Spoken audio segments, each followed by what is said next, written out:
Iya, dan kita segera bergabung dengan reporter Tezar Aditya dan juru kamera Gerald Dwi Tama langsung dari Pengadilan Negeri Jakarta Selatan. Tezar, apa pertimbangan majelis hakim terkait vonis 1,5 tahun untuk Ahmad Dhani? Ya, Vale, memang ada beberapa pertimbangan oleh majelis hakim memutus 1,5 tahun penjara bagi politisi dan juga artis Ahmad Dhani Prasetyo.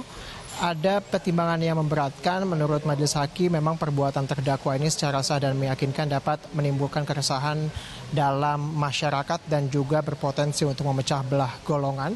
Kemudian pertimbangan lain yang meringankan adalah Ahmad Dhani ini dinyatakan belum pernah dihukum, kemudian juga berlaku sopan selama menjalani persidangan, dan yang terakhir adalah bersikap kooperatif selama menjalani persidangan.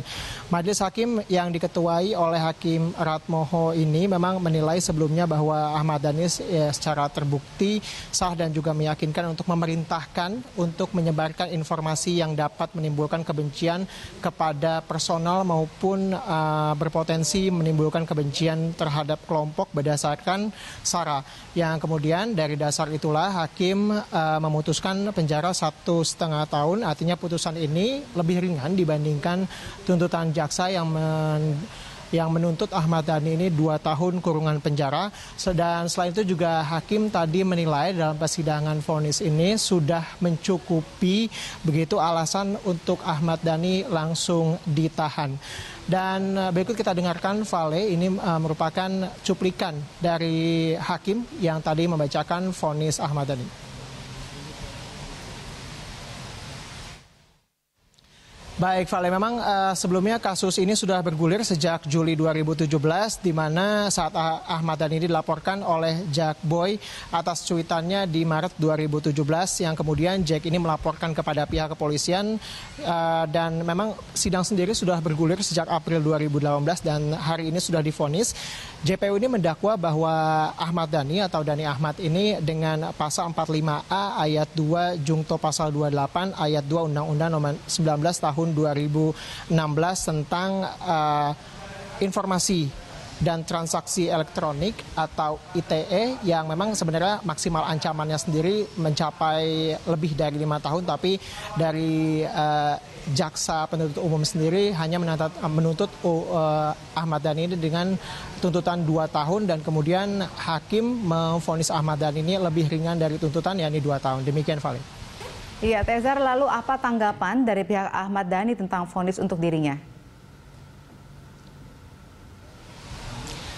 Menanggapi terkait dengan vonis 1,5 tahun penjara ini, memang Ahmad Dhani sendiri mengatakan menerima dan juga menghormati pada dasarnya terkait dengan putusan hakim ini. Namun ia mengatakan bahwa per hari ini juga ia akan langsung menuju ke Kejati untuk memasukkan mengurus banding begitu. Jadi artinya bahwa meskipun ia menghormati putusan, bahwa secara hukum dia akan melakukan langkah-langkah berikutnya, yakni banding. Sementara dari kuasa hukum Ahmad Dhani sendiri menilai bahwa dalam putusan ini ada beberapa keberatan dari pihak kuasa hukum Ahmad Dhani. Yang pertama, bahwa dari kuasa hukumnya sendiri menilai bahwa ada unsur balas dendam jika dibandingkan dengan kasus yang menimpa Basuki Cahayapurnama, karena ia juga mengatakan bahwa pola yang ada dalam persidangan ini dengan persidangan Basuki Cahayapurnama ini dikatakan mirip. Setelah kemudian divonis, diminta juga oleh hakim langsung ditahan. Artinya bahwa kedua-duanya, baik Basuki Cahayapurnama maupun Ahmad Dhani ini adalah korban dari undang-undang atau peraturan yang multitafsir. Poin kedua juga dari kuasa hukum Ahmad Dhani mengatakan bahwa hakim ini dalam vonisnya tidak merinci jika kemudian Ahmad Dhani benar-benar secara sah dan meyakinkan berpotensi cuitannya untuk memecah belah personal maupun golongan. Namun hakim sendiri tidak menjabarkan personal mana yang kemudian diujar kebencian ataupun kelompok mana yang berpotensi pecah karena adanya cuitan Ahmad Dhani ini. Hal-hal itulah yang menjadi pertimbangan atas bandingnya Ahmad Dhani ke pengadilan tinggi nantinya. Demikian, Pak. Baik, terima kasih reporter Tezar Aditya dan juru kamera Gerald Dwi Tama melaporkan langsung dari Pengadilan Negeri Jakarta Selatan.